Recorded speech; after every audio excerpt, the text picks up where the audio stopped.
Back at it again, baby, and we got the brother Bill and Joe Rogan. Let's dive in. The Joe Rogan Experience. I mean, I say this all the time because the percentage of graft keeps getting higher and higher. Now, we found out recently that something like, oh, I'm going to get the number wrong. Maybe you can look it up on your magic light box, but like 20%, I think, of the unemployment checks we passed out during COVID were complete fraud. A mere pittance. Whoa. He said what? 20%? Maybe you can look it up on your magic light box, but like 20%, I think, of the unemployment checks we passed out during COVID were complete fraud. A mere pittance. There's no way, right? Now, I knew people were out here scamming. We've seen some of the articles and things of people being arrested and stuff like that, of individuals scamming the system, but 20%? That's a pretty big number. How does that even happen? The PPP. Yeah, oh my God. So many people got arrested for having Lamborghinis and shit. Right. I mean, J.K. Rowling got money. No, she didn't. Yeah, for her Broadway show. What? Because if she didn't, she'd be living in her car, Joe. She got money from that? That's hilarious. Everybody got money. That Tom Brady got... So crazy. And, like, when you look at some of the percent... And, like, the number for... to build a house for the homeless in L.A. has risen to $837,000. A mere pittance, Bill Maher. A mere pittance from these greedy billionaires out there. We need to tax them all. If I'm complaining about that, again, to your point about a Republican idea, people would say, oh, you're complaining about government spending money. And my answer is, okay, but is there any number at which point I am not tipped over into the Republican side, right, that I can't complain about money that is just being stolen? Right. I mean, I totally, as a good liberal, I totally accept the notion that, as someone once said, you cannot transfer money except with a leaky bucket. I get it. It can't be perfect. But is it not 20%? But is there no number for which I cannot remonstrate against this? 20% is a low. It's even higher than that. That was only the unemployment checks. The PPP stuff was even higher. That's where it's beautiful and brilliant, because they attach it to something that's like we need to help these people. We need to help these people. These people are all losing their jobs and their businesses are shut down. We need to provide them with money.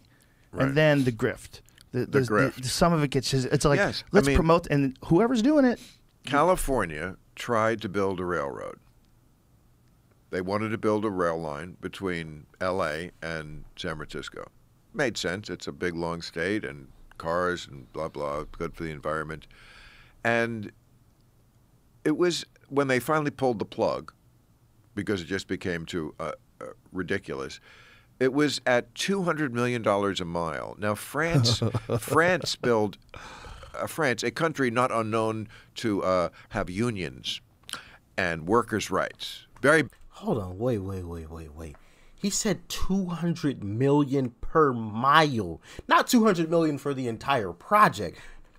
200 million per mile. That is nuts. Like, where is this money going? I think that's the more important question. $200 million per mile. Where is this money going? Are we like paying these railroad workers, she had to get that out, $500 an hour or something? Like, what is happening? Somebody, if somebody knows any information about that, please let me know in the comment section, because like sitting here thinking about that, like it just doesn't even compute into my brain. 200 million per mile. Where's this money going? Big over there in Europe, right? Workers' rights, unions. I mean, they're always on strike. Always on strike in Europe. And they talk with their hands. Okay. So France, again, a very unionized country, did it for like 1/7 That's how bad. 1/7? Yeah, something like that. Which again is something like $15 million a mile or whatever it was. Right. But I mean, $200 million a mile, and it was only to finally was only to connect like Bakersfield to I don't know, Pacoima or something, and they couldn't even do that. Were you in Boston when they were doing the big dig? I was never in Boston. I mean, I played Boston, loved playing the town, but I've never lived there. But I know of it. I remember 60 Minutes doing a story on it. Yes, the big dig. And they did finally finish it. They did. But it was so late, and it was they robbed so much money from it. Oh, I'm sure. Exactly. That was the whole thing about the corruption involved in that. Yeah. I got to look that up. Boston, the big dig. All right, so the big dig rerouted some section of highway. 1.5 mile. It was a 1.5 mile tunnel in Boston to help alleviate some of the traffic jam. It was started in 1991 and finished in 2007, but it says it opened in 2003. So maybe they were still working on a bit of it as, after they opened it. But I also found here that there was a collapse in the tunnel July 10th, 2006. And the cost of the big project was $24.3 billion. A 1.5 mile tunnel, $24.3 billion. Absolutely, positively insane. Where did this money go? Who got this? Somebody got rich off that project. Sheesh. But let me know if you have any more information on that in the comment section. I just did like a quick search, Google search. So yeah, let me know. And it was really just a short tunnel from the airport, was it? Under Logan, one of the few airports in the country that's right next to the city. Yep. Like only like there in Vegas do you fly in, right, and you're like 5 minutes from downtown. It's awesome. And I think it was not where it was connecting. Yeah, they were trying to lighten up some of that traffic. And right. They completed it, but it was like, I mean, they were doing it when I was there in the 80s. And then they were still doing it when I came back. What year was the big dig completed? I want to say it was like at least 10 years late. 2004. Oh, yeah. 2004 they completed it. Yeah, so 07. So they were doing it when I lived there. I mean, when I hear about Build Back Better, okay, look, certainly the country needs to get rebuilt. I mean, the infrastructure is a mess. Yeah. But I'm thinking always, like, when you give me a number, it's like, it just seems like you pulled it out of your ass. It's going to cost $1.5 billion. We know that and it came in right at that round number, huh? Yeah. To rebuild this or something. And are we going over this with a fine tooth? Are we really seeing that it? What if we only spent $1.2 billion? Or trillion, I'm undercounting it. What if we only spent $1.2 trillion? What would we be sacrificing? Anything? Because so much of that money is going to consultants and just siphoned off by all the pigs at the trough, all snorting this shit up with their big fucking snouts. Yeah, and there's very few people that are saying that.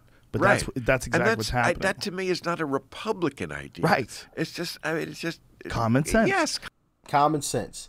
Most of that money is going to consultants, whatever that even means. We're paying consultants ginormous. So my thing is, okay, so let's pay the consultants the big bucks, right? Let's pay them.